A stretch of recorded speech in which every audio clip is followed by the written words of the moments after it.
राधे राधे आप सभी को। देखिए, संध्या पूजन के उपरांत हम हमारे प्रभु को शयन कराने के लिए उनकी आज्ञा लेकर हम उनकी वस्त्र आभूषण इत्यादि निकाल रहे हैं। और इसी समय हम आपसे शरद पूर्णिमा पर भी चर्चा कर रहे हैं। ये तो आप सभी जानते हैं कि भगवान श्री कृष्ण चंद्रमा की सभी 16 कलाओं से युक्त हैं। इस दिन जो शरद पूर्णिमा का दिन होता है, इस दिन से ही शरद ऋतु का आगमन होता है। और चंद्रमा जो इतनी अलौकिक आभा लेकर पूरे भूमंडल पर अपना प्रकाश छोड़ते हैं, अपनी रोशनी छोड़ते हैं, उससे निकलने वाली रश्मियाँ हमें निरोगता प्रदान करती हैं। हमारे मन में सकारात्मक ऊर्जा से जो भाव उत्पन्न होते हैं, उससे हमारा शरीर स्वस्थ होता है। इस दिन चंद्रमा की रोशनी में दूध और चावल से बनी हुई खीर रखनी चाहिए। और उसके बाद हम उसको जब प्रसाद स्वरूप ग्रहण करते हैं, तो चंद्रमा की रोशनी पड़ने से वो अमृत के समान हो जाती है। उससे हमारे शरीर की जितनी भी रोग, क्लेश, मन संताप सब दूर हो जाता है। हमारा मन अधिक सकारात्मक ऊर्जा से भर जाता है।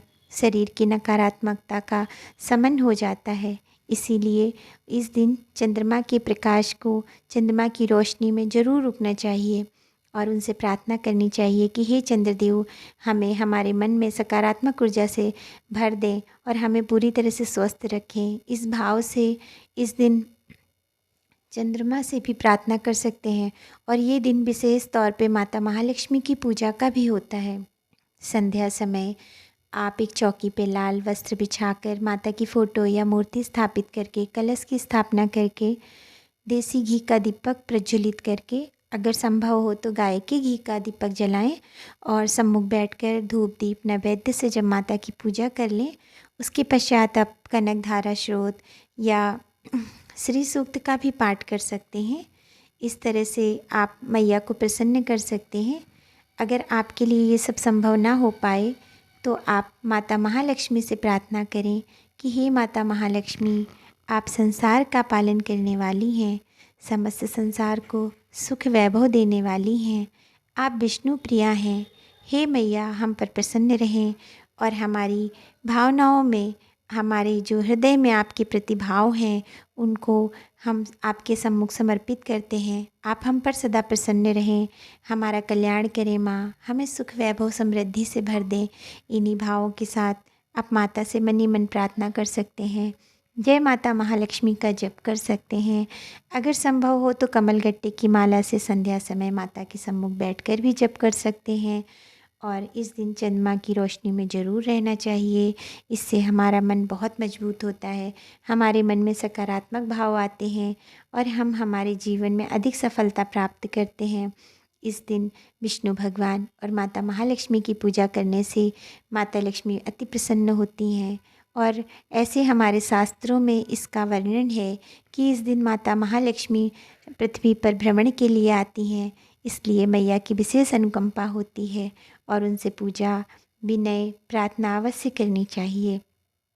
इस बार जब हमारी शरद पूर्णिमा का दिन है, तो उस दिन ही इस बार चंद्र ग्रहण का भी दिन लगा हुआ है। चंद्र ग्रहण पड़ेगा, इसलिए आप सूतक से पहले ही दूध में एक तुलसा दल पत्र अवश्य डाल दें। 28 अक्टूबर को 4:05 से सूतक प्रारंभ होगा। ग्रहण काल रात्रि 1:05 से प्रारंभ होगा और इसकी मोक्ष समय 2:23 तक रहेगा। तो इस समय आप अपनी जो भी खीर है उसको उठा लें 1 बजे से पहले ही और उसको ग्रहण कर लें। इतनी मात्रा में बनाएं कि उसको आप आराम से खा लें। और सूतक से पहले ही एक तुलसा दल पत्र अवश्य दूध में डाल दें। और इस तरह से आप अच्छे से अपनी पूजा और भगवान की स्तुति करें और चंद्रदेव से प्रार्थना करें। और आशा करते हैं मेरी द्वारा दी गई जानकारी अगर आपको अच्छी लगी हो तो कृपया चैनल को लाइक, शेयर और सब्सक्राइब ज़रूर करें। ईश्वर की कृपा आप पर सदा बनी रहे। और शरद पूर्णिमा पर शरद ऋतु के आगमन के साथ साथ प्रतिदिन तुलसा में भी दीप प्रज्वलित कर सकते हैं। इन्हीं भावों के साथ ईश्वर आपका कल्याण करे। राधे राधे, राधे राधे, राधे राधे, राधे राधे। बाकी बिहारी लाल की